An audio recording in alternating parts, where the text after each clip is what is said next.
विशेष निमंत्रित माता भगिनी, नागरिक सज्जन एवं आत्मीय स्वयंसेवक बंधुगण,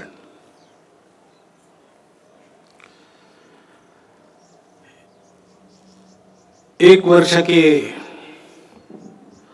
विराम के पश्चात फिर से हम खुले मैदान में, भले ही कम संख्या में एकत्र उपस्थित है, परंतु पूरी संख्या में अन्य केंद्रों पर उपस्थित है। और यह वर्ष अपनी स्वतंत्रता का 75वां वर्ष है। 15 अगस्त 1947 में को हम स्वतंत्र हुए। स्वाधीन हो गए। स्वतंत्र बनने की प्रक्रिया का प्रारंभ उस स्वाधीनता के कारण हम कर पाए, यानी अपने देश को चलाने के सूत्र हमने अपने हाथ में उस दिन लिए। अब चलाते चलाते अपने देश को स्व के आधार पर एक तंत्र पर खड़ा करने की प्रक्रिया वो चल रही है, क्योंकि स्वतंत्रता क्यों चाहिए इसके बारे में भी अपने देश में संघर्ष हुआ। स्वतंत्रता के लिए संपूर्ण भारत में समाज के सभी वर्गों से, देश के सभी क्षेत्रों से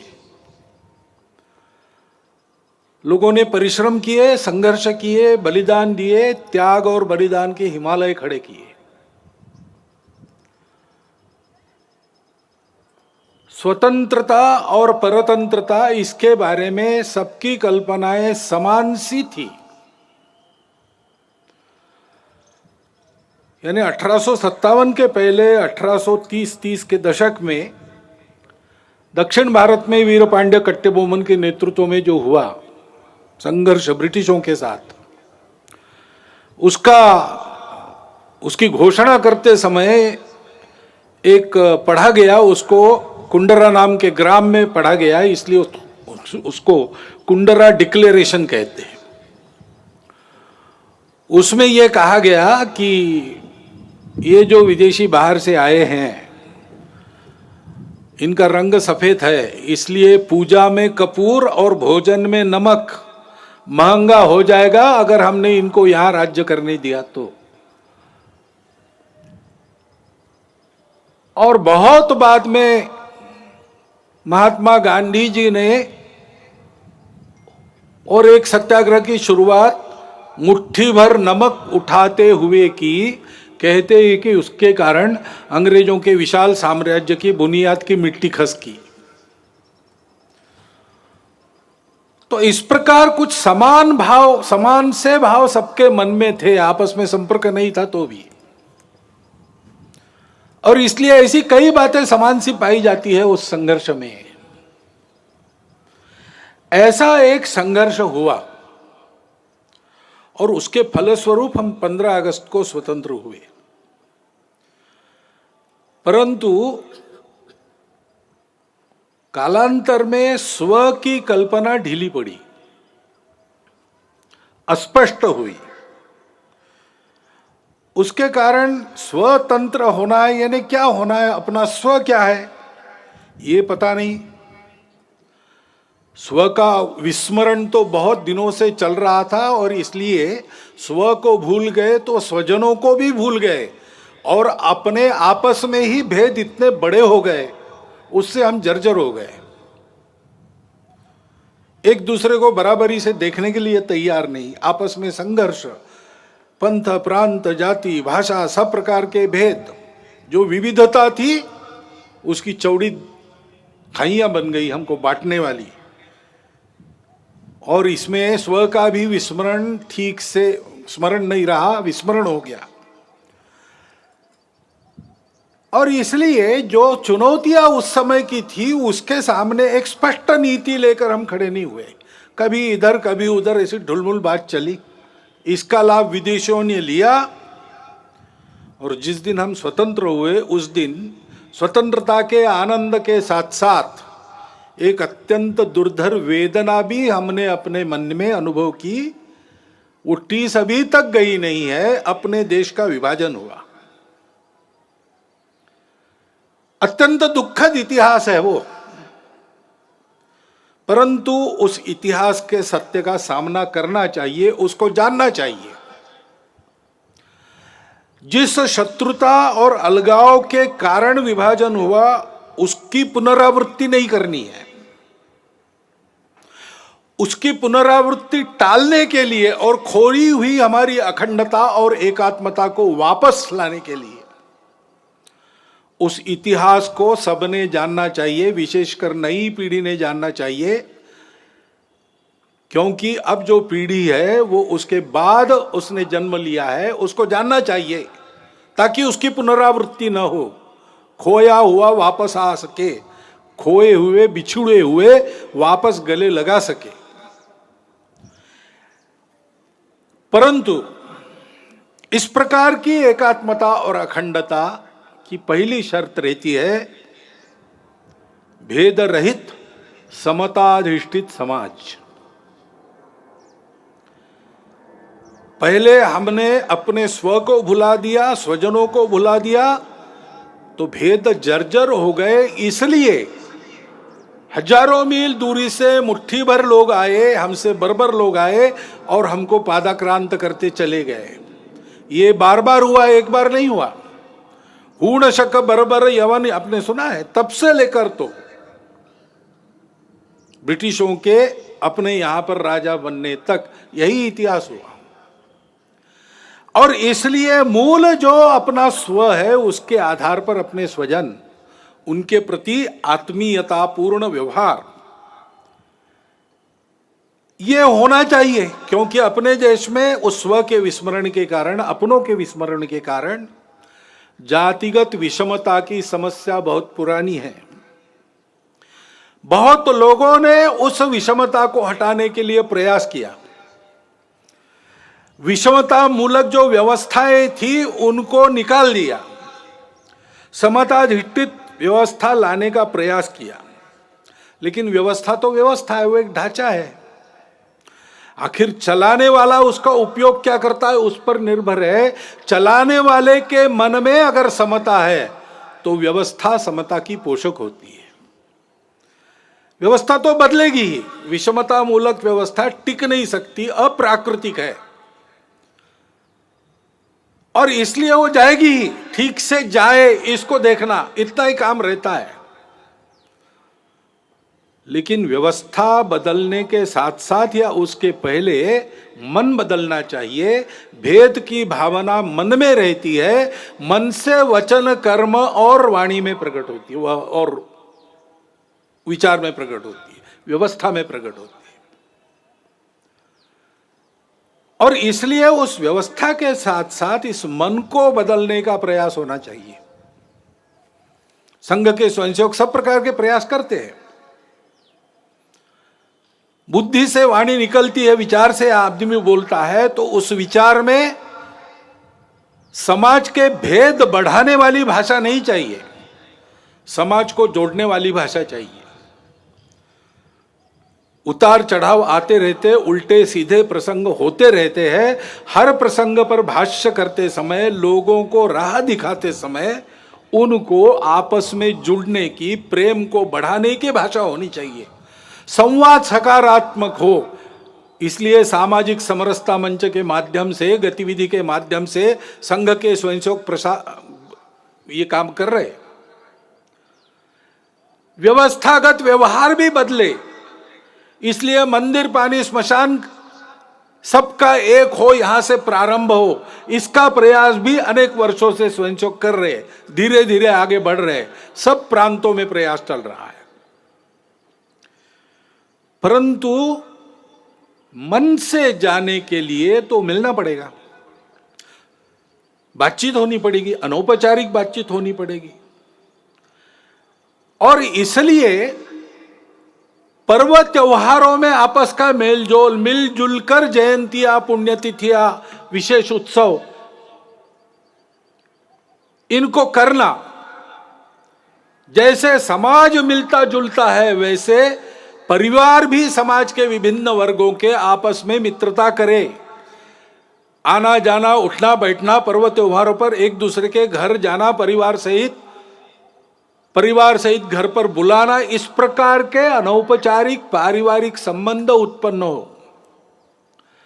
ये काम संघ की शाखाओं के माध्यम से और सामाजिक समरसता मंच नामक गतिविधि से संघ स्वयं सेवक कर रहे हैं, क्योंकि भेद रहित समताधिष्ठित समाज स्वातंत्र्य के टिकने की गारंटी है और राष्ट्र के एकात्मता का अधिष्ठान है। भारत की अखंडता और एकात्मता की ये जो श्रद्धा है, वो कोई नई बात नहीं है, भारत में चलती आई हुई बात है। सनातन काल से चलती आई है, उसके लिए लोग काम भी करते आए हैं। हमारे इतिहास में प्राचीन समय से लेकर अब तक बहुत उदाहरण है, बहुत पर्व ऐसे हैं जिससे बार बार इस एकात्मता का और अधिष्ठान मजबूत बनाया गया है। श्री गुरु तेग बहादुर जी महाराज का 400 सालावा प्रकाश वर्ष है। उनका बलिदान क्यों हुआ था? इसलिए हुआ था कि ये जो भारतवर्ष की चलती आई हुई एकात्मता की, प्रेम की, अखंडता की परंपरा है, उसका आधार तो यही है कि हम सब विविधताओं को स्वीकार करते, पूजा की भी विविधताओं को स्वीकार करते हैं। और उस समय देश में यह अत्याचार चल रहा था कि अपनी पूजा बदलो नहीं तो मरो। तो कश्मीर से लोग गुरु जी के पास आए, हाथ जोड़कर सुरक्षा के लिए विनती की। तेग बहादुर जी चले गए दिल्ली बादशाह के सामने और अपनी धर्म श्रद्धा का परिचय देते हुए उनका बलिदान हुआ।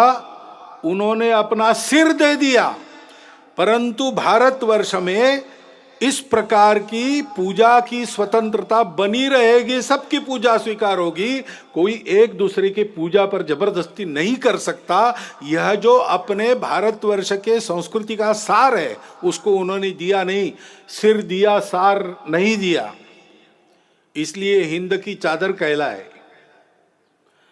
भारतवर्ष की स्वतंत्रता, भारतवर्ष की एकात्मता, अखंडता के लिए बलिदानों, मिनी वीरों की सनातन काल से जो आकाश गंगा यहां चली आ रही है, उस आकाश गंगा के वे सूर्य से थे। वह कल्पना हमारी समान सी है और प्राचीन काल से चलती आई है। स्वतंत्र जीवन कैसा होता है, स्वतंत्रता क्या है? सबके सुख की कल्पना है।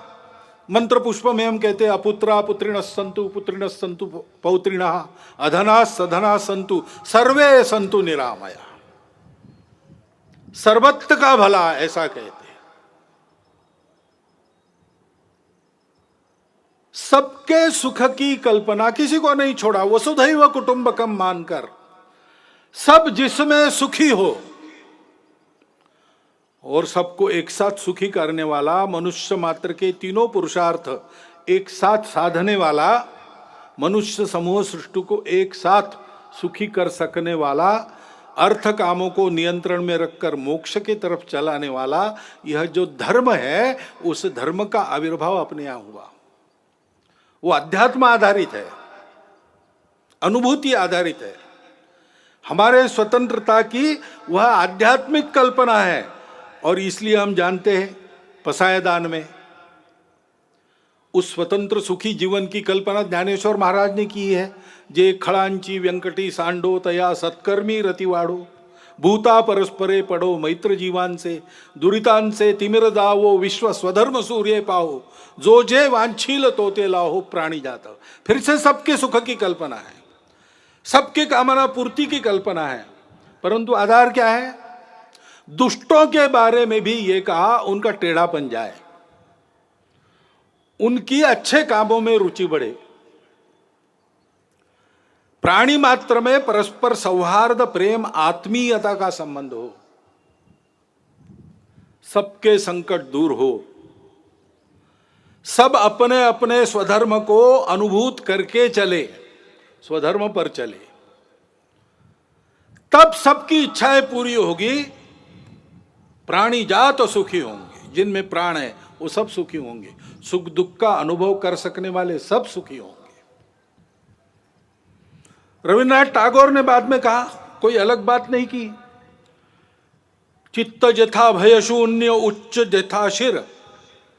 जहां चित्त भय से शून्य हो, जहां हम गर्व से माथा ऊंचा करके चल सके, जहां ज्ञान मुक्त हो, जहां दिन रात विशाल वसुधा के खंडों में विभाजित कर छोटे और छोटे आंगन न बनाए जाते हों, संपूर्ण मानवता की एकता की कल्पना, जहां हर वाक्य हृदय की गहराई से निकलता हो, सत्य पर चलने की कल्पना, हर दिशा में कर्म के अजस्त्र नदी के स्रोत फूटते हो और निरंतर आबादित बहते हो, निरंतर कर्मशीलता, आदि आदि जो पूरी कविता उनकी है वो हमारे स्वतंत्र जीवन की कल्पना देती है, और उसके पीछे जो स्व है उसका आधार आध्यात्म है,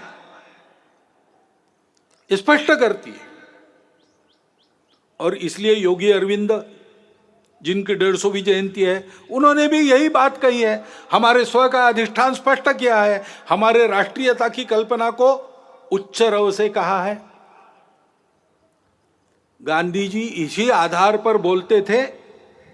उनको सबूत की आवश्यकता पड़ी तो धर्मपाल जी ने सबूत जुटाए और आजीवन तपस्या की। उसके आधार पर उन्होंने भारतवर्ष के ब्रिटिश का प्रभाव होने के पहले के जीवन का जो चित्र सबूतों सहित किया है, प्रमाणित है, वो चित्र भी, उनकी भी शताब्दी है, जन्म शताब्दी, वो चित्र भी इसी बात की पुष्टि करता है। हमारी इस स्व की कल्पना का आधार अध्यात्म आधारित परस्पर व्यवहार था, संतुलित व्यवहार था, आत्मीय व्यवहार था। उसको हम धर्म कहते हैं और उस धर्म के उदय से सब सुखी होते हैं। सावरकर जी ने कहा कि जब ऐसा हिंदू समाज खड़ा होगा संगठित, तो वो गीता की ही बात करेगा और अपने उद्देश्य को वसुधैव कुटुंबकम यही बताएगा, क्योंकि हम किसी को पराया मान ही नहीं सकते। ऐसा हमारा जो आध्यात्मिक राष्ट्रीयता का स्व है, वो उदय होने से दुनिया के सारे झगड़े समाप्त होंगे, खोया हुआ संतुलन वापस आएगा, और ऐसा मानव धर्म उदित होगा, हिंदू धर्म उदित होगा, तो फिर परिणाम ये भी होगा कि मनुष्यों के कलहों पर जिनके दुकान चलते हैं और उनके खोए हुए संतुलन पर जो अपना उल्लू सीधा करते हैं, उनके दुकान बंद हो जाएंगे। और इसलिए हम देखते हैं कि ये न हो, भारत एक विकास के राह पर, बड़ा बनने की राह पर चल पड़ा है, ये हो ना पाए, हिंदू समाज अपने स्व को समझ ना पाए और वैसे ही कटा बटा रहे, इसलिए बहुत प्रयास चल रहे। जो जो भारत का है उसकी निंदा करना, जो जो भारत की है उसकी निंदा करना, भारत के जीवन की, भारत के धर्म की, भारत की परंपरा की, इतिहास की, वर्तमान की, व्यवस्थाओं की, सबकी निंदा करना, भारतीयों के हृदय में स्वयं के बारे में ही अश्रद्धा उत्पन्न करना, ऐसे प्रयास चलते हैं। इतने प्राचीन जीवन से दुनिया देख रही है कि उस जीवन में इतने लंबे समय से चलते हुए मूल्य है। मनुष्य जीवन को स्थिरता देके, सुख देते, टूटन से बचाते, अधपतन से बचाते, ऐसे मूल्यों से युक्त हमारा जीवन है। उन मूल्यों पर हमला होता है, बोल के भी होता है, निंदा करके भी होता है, और विभिन्न माध्यमों से बहुत सूक्ष्म रीति से भी होता है। ऐसा स्थूल और सूक्ष्म एक सांस्कृतिक आक्रमण भी लगातार चल रहा है, इस भय से कि अगर ये सारी बातें भारत में ठीक हो गई तो हम नहीं चल पाएंगे। और गठबंधन भी ऐसे लोगों ने बना लिया है, सम्मिलित प्रयास करते। और भारत में हम देखते हैं कि इसको पहचान कर इसके उपाय में चलना चाहिए, समाज को ठीक दिशा में चलाने के प्रयास करने चाहिए। सब ऐसा नहीं करते। विशेषकर इसके व्यवस्था को चलाने का भारत के जो दायित्वधारी लोग हैं, राज्यों में है, केंद्र में है, सब लोग हैं, लेकिन कभी कभी ऐसा व्यवहार दिखता है। यानी एक भारत का ही राज्य है, दूसरा भी भारत का ही राज्य है, उसकी पुलिस आपस में युद्ध करती है, गोलियों से लोग मारे जाते हैं। हम एक देश के वासी हैं कि क्या है? अपनी राजनीतिक स्पर्धा के चलते और सरकारों का विरोध खड़ा होता है, पार्टियों का है, चलता है, लेकिन सरकारी व्यवस्था के अंदर व्यवस्था तो एक है, संविधान के तहत बनी है। संविधान के तहत हम फेडरल स्ट्रक्चर है, लेकिन संविधान के तहत ही we the people of India, हम एक देश के लोग हैं, हमारा एक देश है, व्यवस्थाएं हमने फेडरल बनाई है, लोग फेडरल नहीं है। संपूर्ण जन एक राष्ट्र है। लेकिन ऐसा पोषक व्यवहार सत्ता में बैठे लोगों का भी होता हुआ नहीं दिखता।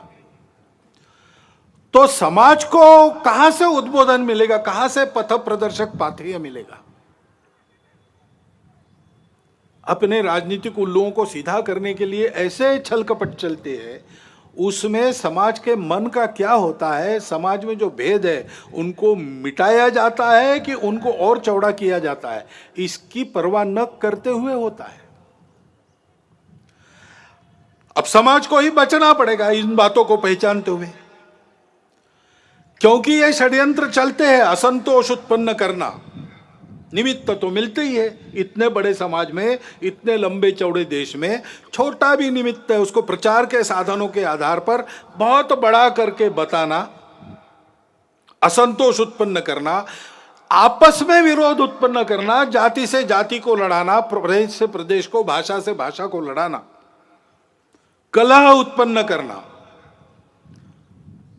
और आतंक का वातावरण उत्पन्न करते हुए इसको शमन करना चाहने वाले शक्तियों को दबाने का प्रयास करना और एक तरह से देश में अराजकता उत्पन्न हो, ऐसा प्रयास करना, ये भी प्रयास चल रहे हैं। और तकनीकी के आधार पर नई नई बातें जो आ रही, वो और आग में घी डालने का काम कर रही। नियंत्रण नहीं है उसका। ओटीटी प्लेटफॉर्म्स है, उस पर कैसे कैसे चित्र आते हैं, क्या क्या आता है। अभी तो कोरोना में बालकों के हाथ में भी मोबाइल आ गया और ऑनलाइन तो देख ही रहे, और क्या देखते क्या नहीं इसका कोई नियंत्रण नहीं। और ओटीटी प्लेटफॉर्म पर क्या दिखाना, इसका भी कोई नियंत्रण नहीं। देश में तरह तरह के नशीले पदार्थ आते, उनकी आदतें बढ़ रही है। वो कैसे रोकी जाए, कैसा हो, पता नहीं।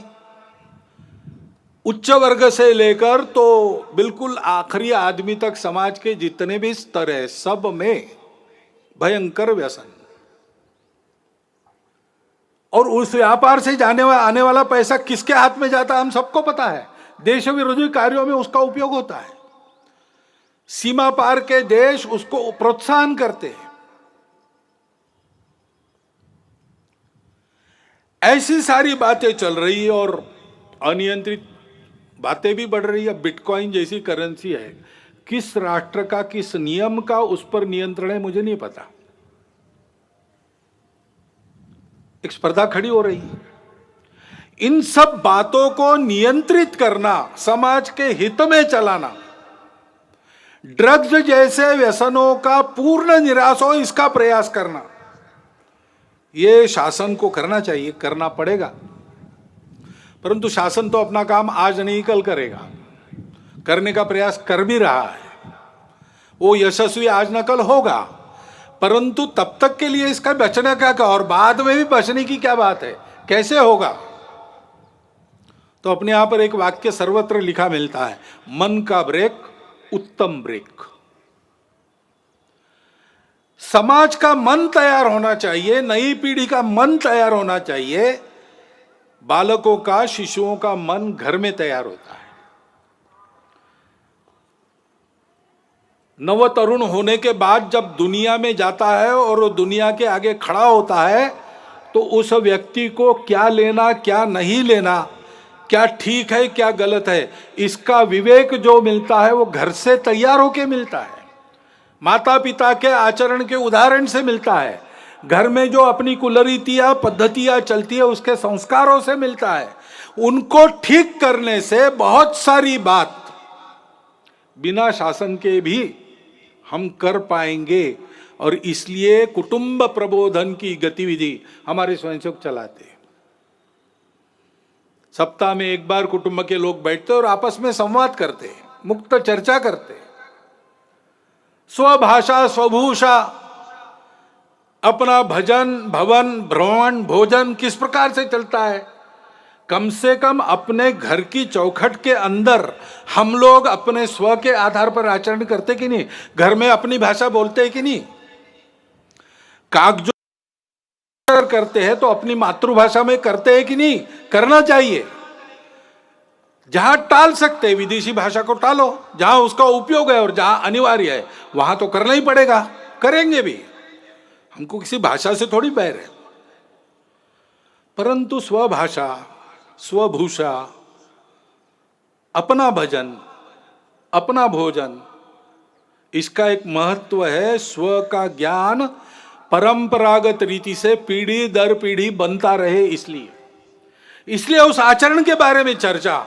और मैं अपने लिए रोज कुछ करता हूं, परिवार के लिए रोज करता हूं, समय देता हूं, पैसा देता हूं, देश समाज के लिए रोज क्या करता हूं, कितना खर्चा रोज करता हूं, इसका विचार होके ऐसे छोटे छोटे संकल्प लेना और उसके आधार पर परिवार में सब लोगों का मन बनना चाहिए, नई पीढ़ी का भी बनना चाहिए।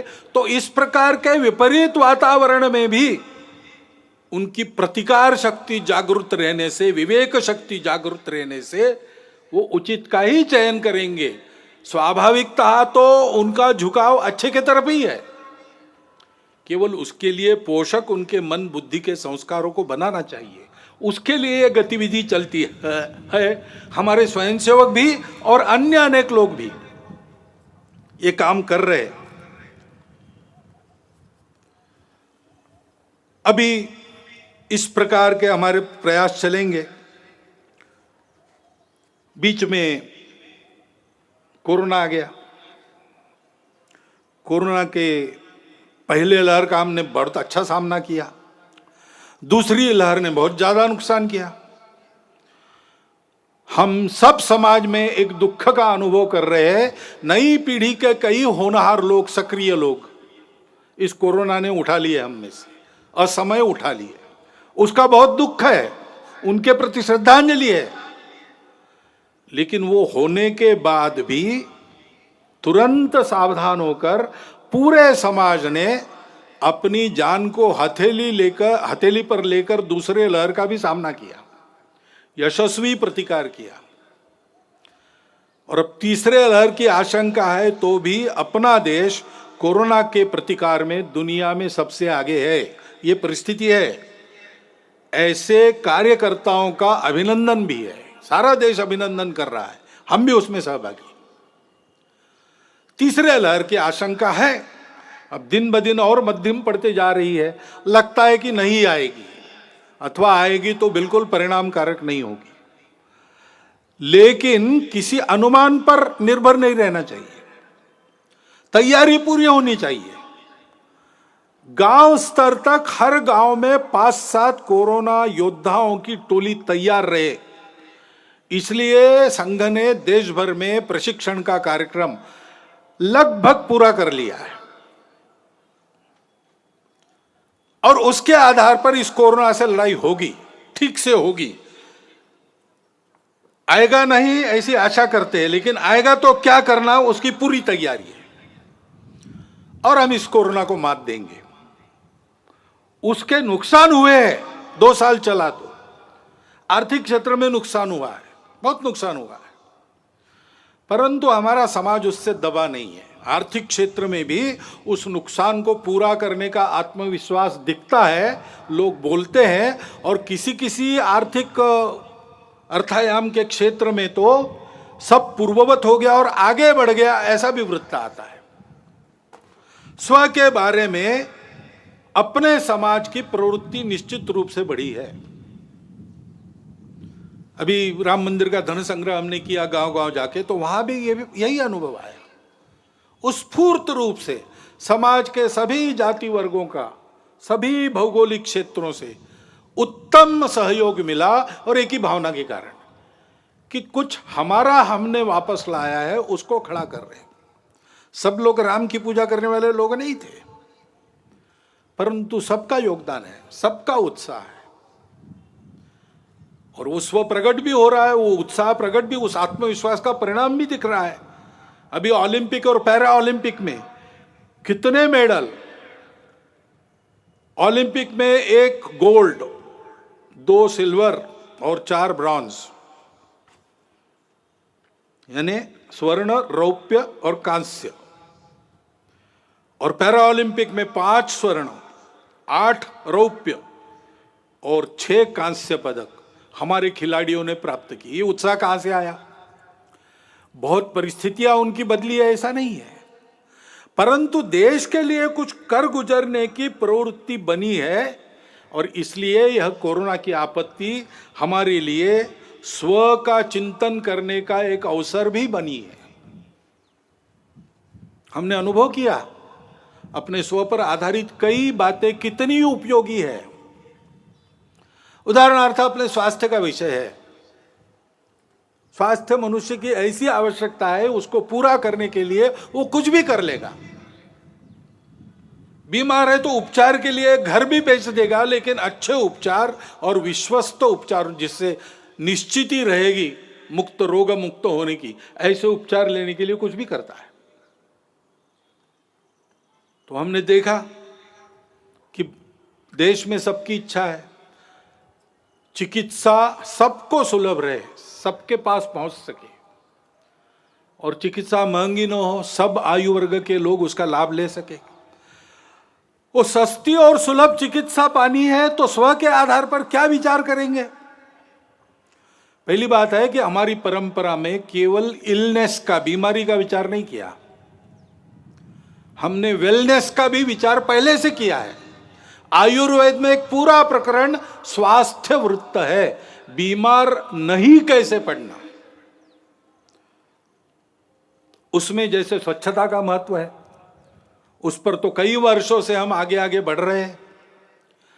लोक स्वास्थ्य का, पब्लिक हेल्थ का विषय है, उस पर भी हमको बहुत तरीके से आगे जाना पड़ेगा, क्योंकि उसमें शासन को भी बहुत कुछ करना पड़ता है, समाज को भी बहुत कुछ करना पड़ता है। अपने घर की और स्वयं की स्वच्छता तो हम देख लेंगे, अपने मोहल्ले की स्वच्छता पर भी ध्यान देना पड़ेगा।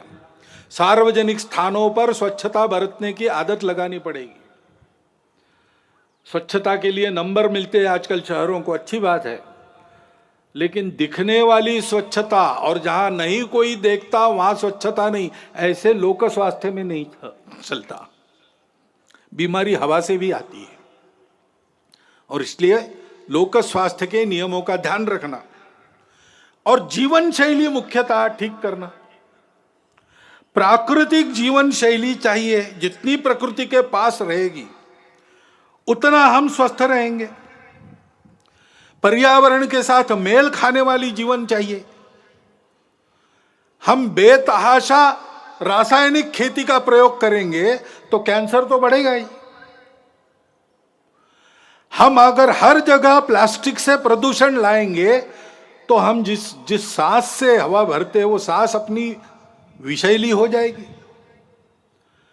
और इसलिए हमारे यहां पानी का उपयोग ठीक से करना, नाप तोल कर करना। पानी सबके लिए आवश्यक है, लेकिन अगर हम पानी को अमर्यादित खर्चा करने लगे तो सबको पानी नहीं मिलेगा, और सब सुखी होंगे तभी हम सुखी होंगे, नहीं तो नहीं होंगे।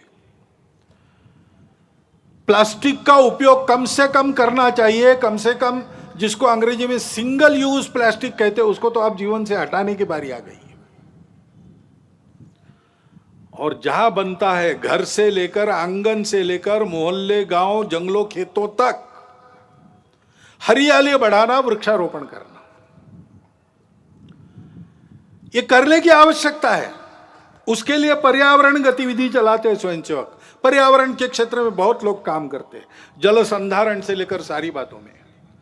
पर्यावरण गतिविधि प्रत्येक परिवार में पानी बचाना, प्लास्टिक हटाना और हरियाली बढ़ाना, इन तीन का छोटी छोटी बातों से लेकर सब में आचरण उत्पन्न हो, इसके लिए प्रयास करती है।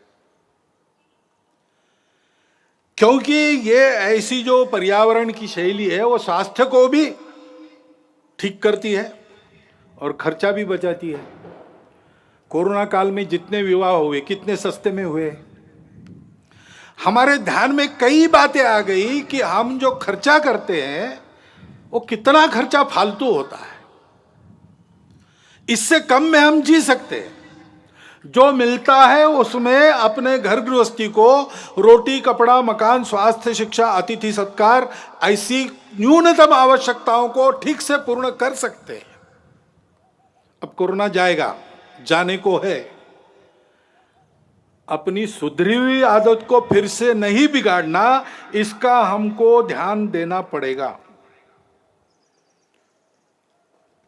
और इसलिए पर्यावरण के साथ स्वास्थ्य को साधते हुए हमको यह भी प्रयास करना पड़ेगा कि सब प्रकार की पैथियों को मान्यता देते हुए अपने अपने पैथी का अहंकार, अभिमान तो रहना चाहिए, गौरव तो रहना चाहिए, अहंकार नहीं होना चाहिए। कुछ बीमारियों को कुछ पैथी में इलाज है, किसी में नहीं है। हर एक चिकित्सा पद्धति का अपना अपना तत्वज्ञान है। मतभेद हो सकते हैं लेकिन विरोध नहीं होना चाहिए। सभी चिकित्सा पद्धतियों का समन्वय करते हुए सबको सुलभ हो सके ऐसी चिकित्सा हम दे सकते, क्योंकि कुछ पद्धतियों में इलाज महंगे हो जाते, उसका इलाज नहीं कुछ पद्धतियों में वही इलाज बहुत सस्ता हो जाता उसी बीमारी का, और गुण भी मिलता है। तो इसलिए सभी पद्धतियों का समन्वय करते हुए कैसे आगे बढ़ेंगे, और सबको एकदम बहुत गंभीर चिकित्साओं का सामना नहीं करना पड़ता। छोटी मोटी रोज की बीमारियां होती है तो प्राथमिक चिकित्सा अपने गांव में ही उपलब्ध रहे, उसमें डॉक्टर वैद्य भी हो, और अंग्रेजी में कहते हैं बेयरफुट डॉक्टर्स, आरोग्य रक्षक, ऐसी भी कोई व्यवस्था बने। थोड़ी अधिक चिकित्सा करनी है तो जिला केंद्र पर सबके लिए उपलब्ध रहे, और बहुत उच्च स्तरीय बहुत गंभीर चिकित्सा अगर आवश्यक है तो एक एक विभाग केंद्र पर, कमिश्नरी के केंद्र पर या बड़े कस्बों में उसकी व्यवस्था उपलब्ध रहे। इस प्रकार का एक तंत्र खड़ा करना पड़ेगा।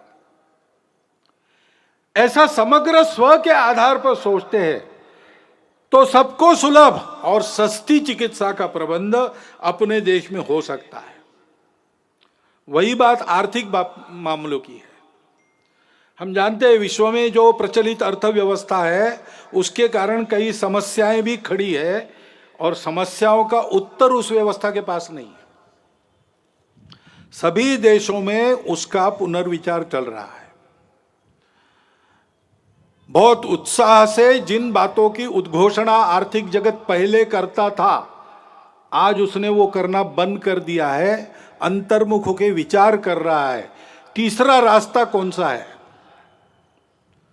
तीसरा रास्ता हम दे सकते हैं। हमारे परंपरागत आर्थिक चिंतन की जो दृष्टि है वो पूर्ण है, अधूरी नहीं है।